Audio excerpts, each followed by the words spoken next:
one story that keeps my mind alert always.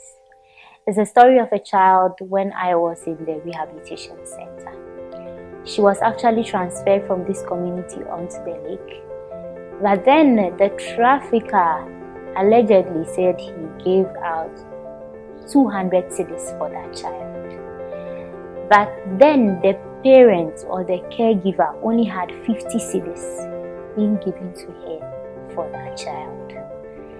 That explained a lot to me. That made me feel that people over here are so vulnerable and need help. If a child should be given away for that low an amount of money and has all these big potentials buried in, it's so sad.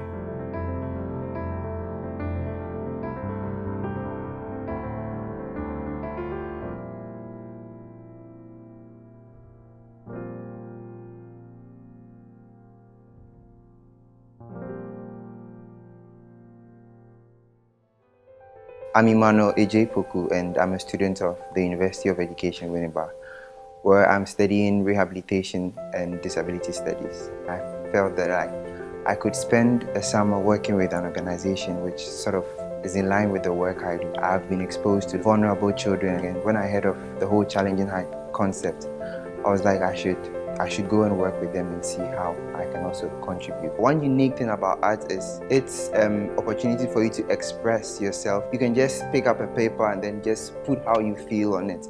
And I feel it's a step in the right direction for children, especially who have been enslaved, because all their lives they've been tuned to do things their master's way, do things that way, sleep by this time, eat by this time, things like that. And I feel art is a first step to let them know that there's more to life than just being told what to do. You can express yourself in whatever form you want. If they are to take that form of experience into the outside world where they know they have choices, they know that they can do what is beautiful in their eyes, they will be able to live freely. It's been amazing these past 3 years. I've seen all the murals and things, and you can genuinely see the joy, even with the little kids, like knowing that they can pick up colors, they can brush things up on a piece of paper and then hold it up and say that, hey, I did that. Beauty for freedom, you guys are just doing amazing. One thing that the photojournalism program does, it boosts the confidence of children. Approaching the people in the community, the Ghanaian culture doesn't really sort of motivate kids to approach strangers. We should be able to communicate with people in our communities because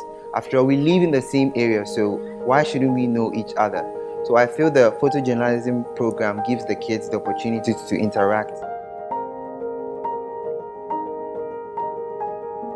I work in the publishing and advertising world as like executive producer and photo director. I've always been interested by the creative process of making something happen.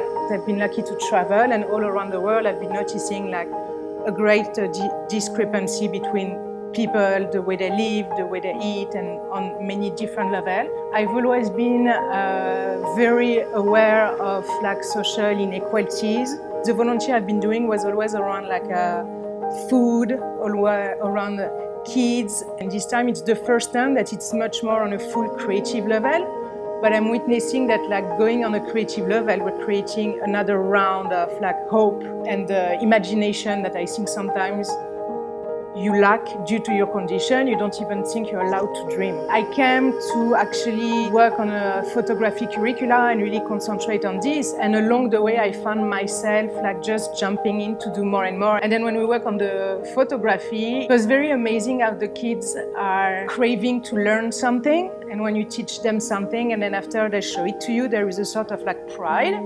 So even if it's just one moment of pride, I think that one moment of pride can just make the day change and maybe also your vision of things. One of the reasons I joined Beauty for Freedom, I was very impressed of the way they're like handling different programs and they're working with different organizations. Human trafficking, it's a very important issue, and eventually one organization cannot do it all. It's the idea of all being together. They're fighting not just for them and the cause, but also for the other organization.